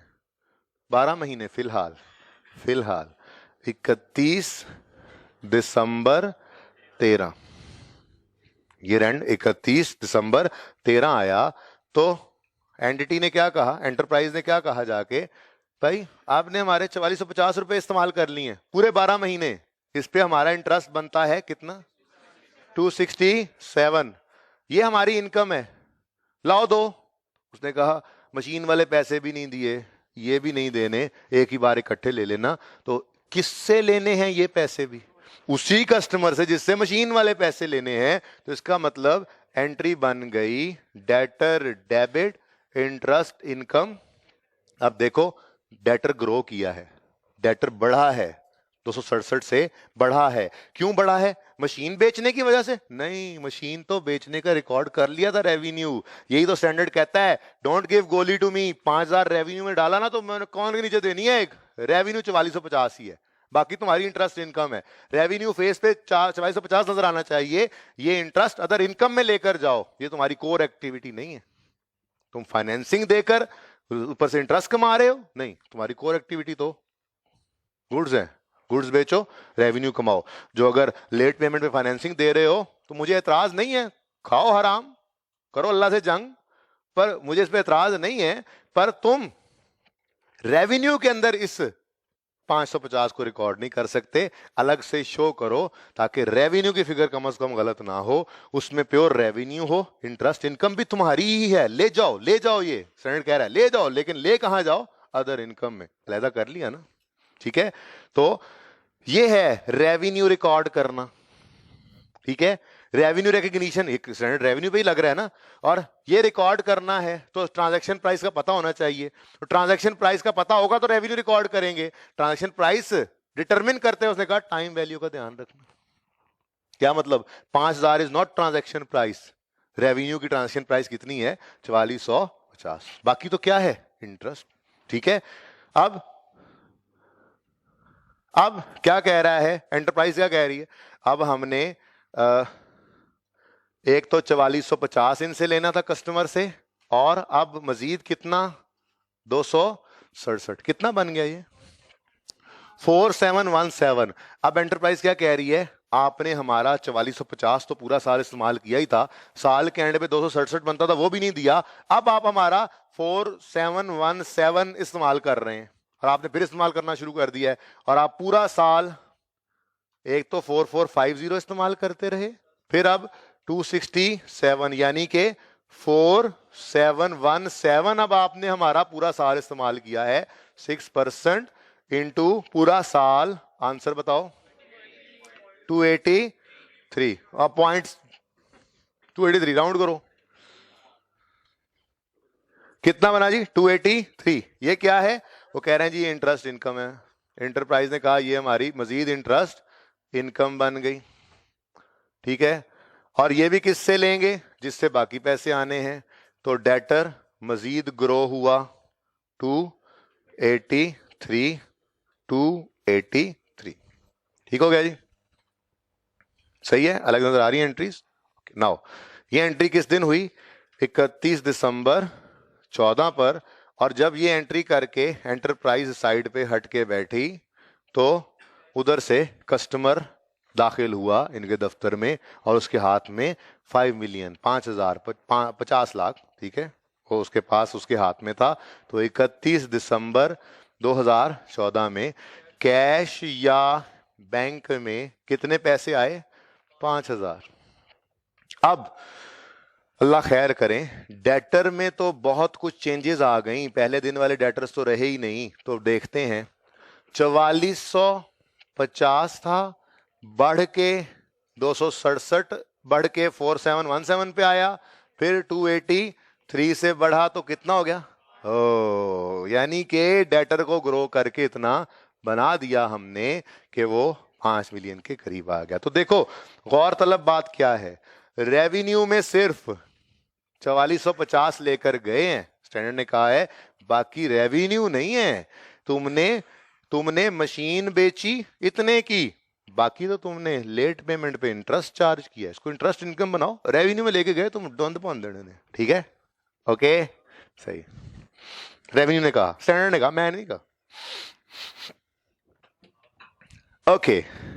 ये एग्जांपल आप जरा से देख लें आगे, इधर यहां पे लिख लें आप, एग्जांपल के साथ ही कहीं लिख लें कि एंटरप्राइज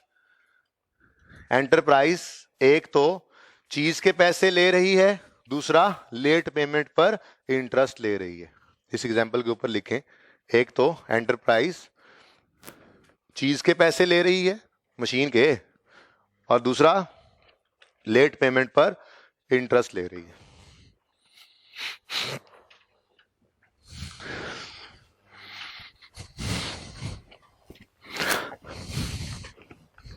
और 4450 को एनसर्कल करके, अगर वहां पे ना मिले तो आपने खुद ही को साथ नोट कर लेना है, वहां पे राउंडेड नहीं है।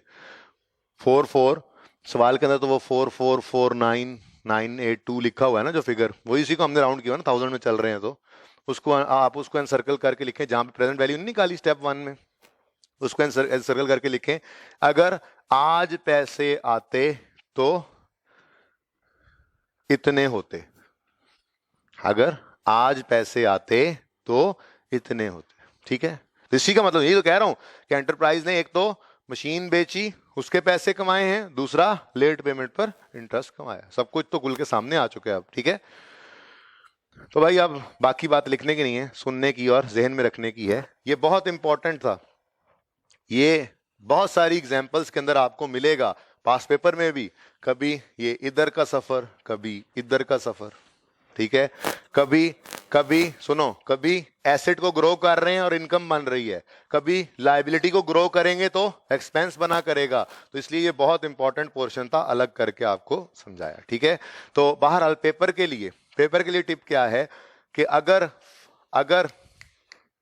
अगर पेमेंट पीरियड बहुत लेंथी आ रहा हो, एक्सटेंडेड क्रेडिट टर्म्स नजर आ रही हो और इंटरेस्ट आ जाए, तो समझ जाना कि ये टाइम वैल्यू ऑफ मनी वाली एडजस्टमेंट है। इसमें आपको प्रेजेंट वैल्यू पे लाकर रेवेन्यू अलग करना पड़ेगा, इंटरेस्ट इनकम वगैरह अलग करनी पड़ेगी, ठीक है। एग्जाम्पल 2 को कर दें पेंडिंग, ये करेंगे हम प्रैक्टिकली, जब मैं कह रहा हूं ना क्वेश्चंस आगे जाके करने हैं, उस टाइम में इस जैसा क्वेश्चन यही आकर करेंगे। पेंडिंग इसलिए कर रहा हूं, है बिल्कुल सेम, फर्क ये है कि यहां पे हमारा फाइनेंशियल ईयर और इस कॉन्ट्रैक्ट का ईयर ये सेम था, दोनों का एंड। वहां पे क्या है, फाइनेंशियल ईयर एंड डिफरेंट है। जैसे मिसाल के तौर पे यहां पे कहीं पे चीज बेच देते तो फाइनेंशियल ईयर एंड तो 31 दिसंबर को होना था, लेकिन उस कॉन्ट्रैक्ट का ईयर एंड तो वो थोड़ा सा चेंज है, थोड़ा कॉम्प्लेक्स हो जाती है बात, पर वो करेंगे। फिलहाल एक बार गुजरते चले जाएं, इसको पेंडिंग कर दें, ठीक हो गया जी। ओके, अब आ जाएं जरा टॉप पे, हमने क्या कुछ पढ़ लिया। Factors to be considered while calculating transaction price. An entity must consider ये सारी बातें पहला और दूसरा पैरा पढ़िएगा, पहला और दूसरा पैरा पढ़िएगा, आपने पढ़ना है, ठीक है। तीसरा पैरा मैं आपको एक एग्जांपल से समझाता हूं, अभी उसको ना पढ़ें, अभी समझाता हूं, उससे पहले जरा फैक्टर्स को पढ़ लें। Factors to be considered while calculating transaction price, an entity must consider the effect of all the following factors when determining the transaction price. Number 1, variable consideration, discount, penalties और incentives. Transaction price will be adjusted for discounts, incentives वगैरह। Number 2, variable constraint, the constraint on variable, any constraint on variable consideration. Number 3, time value of money. Number 4, non-cash consideration. Number 5, consideration payable. इसको कर लें इस तरह से, बेहतर है, आसानी समझ आ जाएगा। Consideration payable by seller to the customer. To the customer तो पहले ही लिखा हुआ ना, consideration payable by seller to the customer. ठीक है, ठीक है, ओके। ये आगे पढ़िएगा, पेपर में लिखने के लिए सिर्फ लेफ्ट वाली साइड है, adjustment required in transaction price. जो आगे डिस्क्रिप्शन लिखी हुई है वो आपको समझाने के लिए लिखी हुई है, ठीक है। तो अगर पेपर में वो पूछेगा what are the factors that should be considered while determining transaction price, तो लेफ्ट साइड वाली ये लाइनें लिखनी है, okay. Non cash consideration, consideration payable to by seller to the customer, ठीक हो गया, डन, ओके। नाउ ऊपर वाली लाइन के लिए एक एग्जाम्पल बनाते हैं। एग्जाम्पल है, we sold 8 items, list price of these items, list price is ₹200 per item, ठीक है जी। आगे आगे सुने इधर please. 5% trade discount is allowed. Simple सी एक एग्जांपल है, we sold 8 items on credit है, उधार पे बेची, उधार पे, ऑन क्रेडिट। हमने चीजें बेच दी तो एंट्री पास करें, debtor debit, sales credit, debtor debit, और 8 आइटम्स हर एक 200 का, तो टोटल बन गया 1600।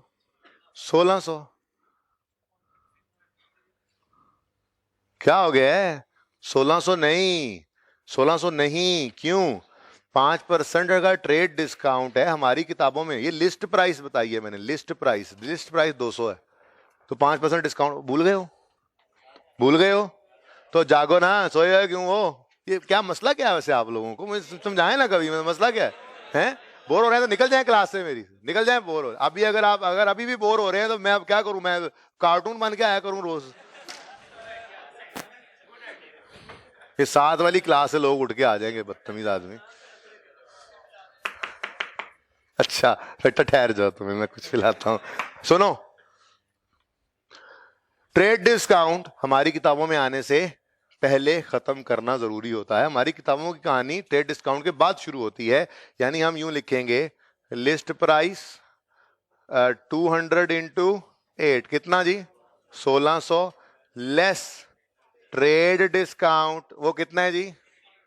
1600 इंटू 5%, 80, तो फिर तुसी 1520। तो हमारी एंट्री पहली बार 1520 से होगी, डेटर डेबिट। कोशिश यही है कि इसको कम से कम टाइम में निकालूं थ्योरी को, हालांकि फिर भी मैंने काफी चीजों को फिगर्स के साथ ही घुमाया है, ताकि चीजें इंटरेस्टिंगली एग्जांपल्स के साथ चलती जाएं। जब इंशाल्लाह हम मूव कर जाएंगे क्वेश्चंस की तरफ तो आप ज्यादा एंजॉय करेंगे। समझ आ नहीं रही होगी कुछ तो फिर ज्यादा एंजॉय करेंगे, ध्यान में ये क्या हो रहा है। Okay, debtor debit, cell credit 1520। अब पैसे लेने की बारी आई, तो हम जब इस डेटर के पास गए तो इसने कहा, भाई मेरे पास तो सिर्फ जो है वो 1300 रुपये है, और पैसे नहीं है। हमने कहा ओह, मतलब 220 ही है ना, 220 गया, इसको क्या कहते होते हैं? बैड डेट एक्सपेंस हो गया, बैड डेट एक्सपेंस 220 और डेटर पे हमने कुल पढ़ दिया 1520। IFRS 15 ने यहाँ पे एक बात की है, वो कहता है जो बैड डेट एक्सपेंस है ना, बैड डेट एक्सपेंस, इसको कहता है IFRS 15 credit risk of customer. तो ये जो बैड डेट एक्सपेंस है ना, ये ट्रांजैक्शन प्राइस को नहीं छेड़ता। आज तक हमने यही देखा था, बस जरा अंग्रेजियां मारी हुई हैं उसने, हमने आज तक यही देखा था कि सेल क्रेडिट कर दी हमने, फिर बाद में अगर बैड डेट हुआ है तो उसकी एंट्री सेल डेबिट नहीं होती थी, बैड डेट एक्सपेंस डेबिट होती थी। सेल अपनी जगह कायम दायम रहती थी और अलग से जाके नीचे सेलिंग एक्सपेंसेस में बैड एक्सपेंस आता था। तो स्टैंडर्ड ने भी यही कहा है कि इसकी इजाजत है, शुक्र है मुसीबत नहीं में नहीं पड़ गए कि सेल को उससे भी माइनस है। स्टैंडर्ड कहता है कोई बात नहीं, खैर ट्रांजैक्शन प्राइस को आपने नहीं कम करना बैड डेट एक्सपेंस से, लेकिन ट्रांजैक्शन प्राइस को कम कर लेना उस अमाउंट से जो खुद अपनी मर्जी से सेलर ने छोड़ी है। फर्क देखो ना, ये सेलर ने अपनी मर्जी से छोड़ा है और ये मुकर गया। ठीक है, तो अब ये जुमला पढ़ते हैं जो आगे लिखा हुआ था, ये paragraph. The transaction price is not adjusted for effects of customers credit risk, means bad debt will not be adjusted in transaction price, but transaction price is adjusted where entity will enforce its right for only a portion of amount। यानी seller ने अपने right को खुद छोड़ दिया तो फिर उसको हमने डिडक्ट किया, तो यानी ट्रेड डिस्काउंट माइनस किया लेकिन बैड डेट एक्सपेंस माइनस नहीं किया। ठीक है जी, okay, it's done. And step number 4 पे आ जाए। जिन्होंने जाना है, जिनके लिए काफी है, जिनकी बस है, दरवाजा मौजूद है, निकल जाएं यहां से। ऐसे ही जैसे कहा है बेटा, और कैसे कह सकता हूं, ऐसे ही कहा, निकल जाएं। जी स्टेप 4, एलोकेट द,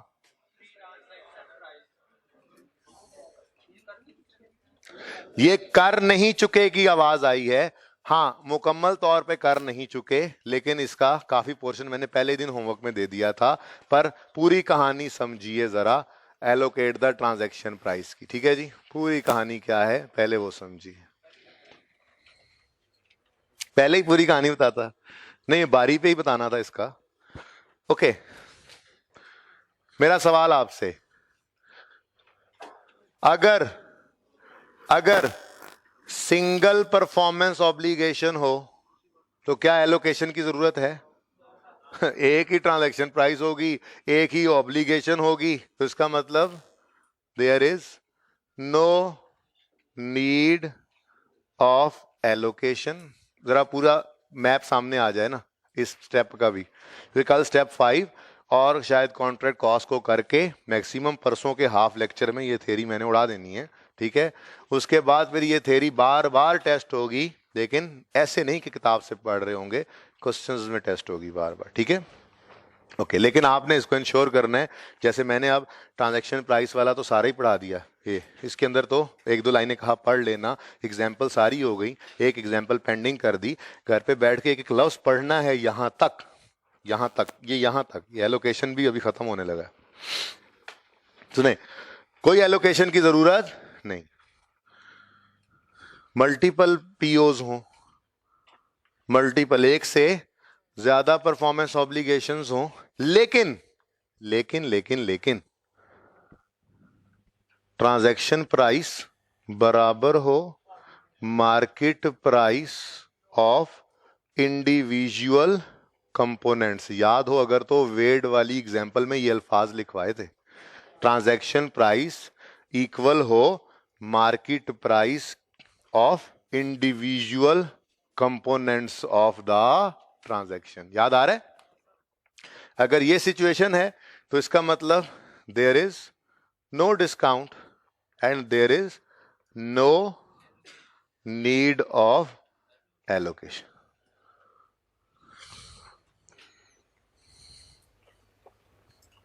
ठीक हो गया? और लास्ट केस जो हमारे सामने आया था वो क्या था, transaction price is not equal to market price, यानी कि डिस्काउंट आ गया था। तो हमने कहा था अब जरूरत है एलोकेशन की, और हमने कहा था allocate the transaction price on the basis of market price, on the basis of, allocate करो, no need of allocation, no need of allocation, और यहां पे एलोकेट करो लेकिन किस पर, मार्केट प्राइस की बेस पर। अब ये वो काम है जो हमने कर लिया था, कई बार किया था, ठीक है। फॉर्मेट क्या होता था, हम यहां पे लिखा करते थे, हम कहते थे जी PO1, PO नंबर 2, ठीक है जी, और यहां पे हम लिखते थे मार्केट प्राइस, यहां पे लिखते थे ट्रांजैक्शन प्राइस, और हम मार्केट प्राइस गिवन होती थी, ठीक है जी, और इसकी बेस पे इस ट्रांजैक्शन प्राइस को हम एलोकेट कर लेते थे। यही किया हमने, ये दो एग्जांपल्स हमने होमवर्क में ली थी, 2-3 बार मैंने कहा, कितने बच्चों ने ये एग्जांपल्स की हुई हैं कभी ना कभी होमवर्क में, ये काम हमने किया हुआ था। लेकिन बात यहां पे रुकती नहीं है, मसला ये, हमने एलोकेशन करनी है on the basis of market price. अगर कभी मार्केट प्राइस ही अवेलेबल ना हो, not available, if market price is, if market price is not available, ये तो हमने सोचा ही कभी नहीं था, ठीक है, कि अगर मार्केट प्राइस ही ना रहे अवेलेबल, सवाल में ना दी हो तो क्या करेंगे। तो भाई एक बात याद रखना, एलोकेशन का तरीका वारदात यही है बस, और कोई तरीका नहीं है। एलोकेशन तो मार्केट प्राइस की बेस पे ही करनी है। अब क्या करें, मार्केट प्राइस नहीं है तो मार्केट प्राइस को कैलकुलेट करेंगे। हाँ जी, market price, if there is market price is not available, then क्या करो, calculate, calculate market price using any of these three methods, using any of these three methods, जिनमें एक मेथड का नाम है मार्केट असेसमेंट, मार्केट असेसमेंट, दूसरे का नाम है, मैं आपकी आसानी के लिए लिख देता हूं, मार्कअप मार्जिन, मार्कअप मार्जिन जिसको आप कहा करते हैं, और तीसरी है रेजिडुअल अप्रोच। ये अप्रोच मैं आपको कल पढ़ाऊंगा, बाकी दोनों आज जबानी होने लगी। क्या मतलब, मार्केट प्राइस नहीं है, मार्केट असेसमेंट की बेस पे कैलकुलेट करो। इधर देखो, ऐप स्टोर पे जाएं आप, तो ऐप स्टोर के ऊपर जब आप ऐप डाउनलोड करने लगते हैं उस पर स्टार्स लगे होते हैं, ठीक है। किसी प्रोडक्ट के ऊपर जो है वो 3 स्टार रंगीन होते हैं, किसी प्रोडक्ट के ऊपर 4 स्टार रंगीन होते हैं। जी बेटा, जी बेटा, क्या फरमाया आपने?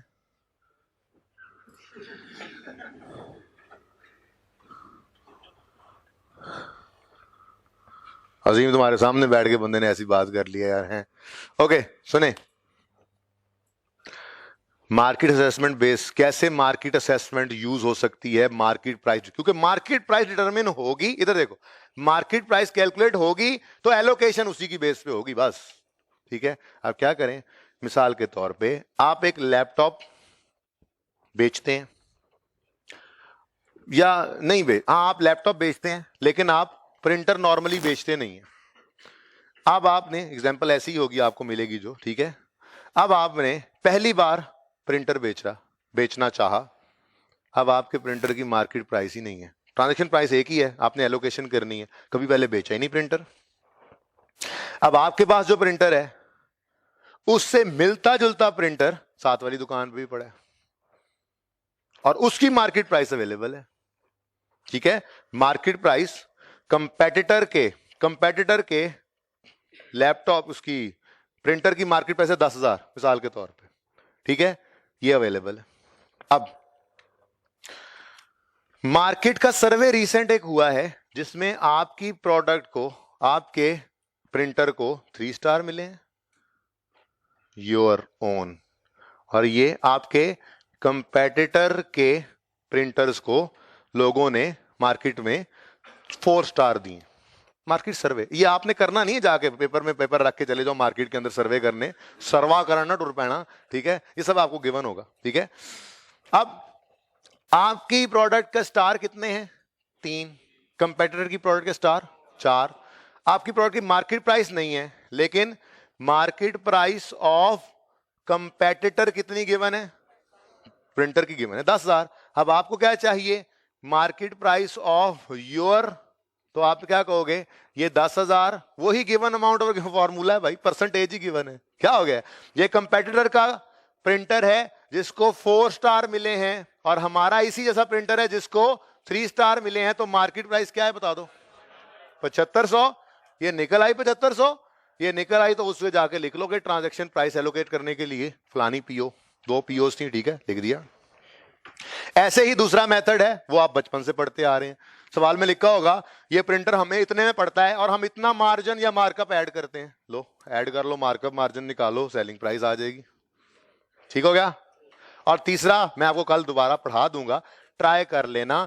ये है सारा 4th मेथड। एलोकेशन हमेशा होगी मार्केट प्राइस की बेस पर ही, लेकिन अगर मार्केट प्राइस अवेलेबल ना हो तो ये 3 मेथड्स हैं, यहां से मार्केट प्राइस निकाल के जाना फिर भी उधर ही है।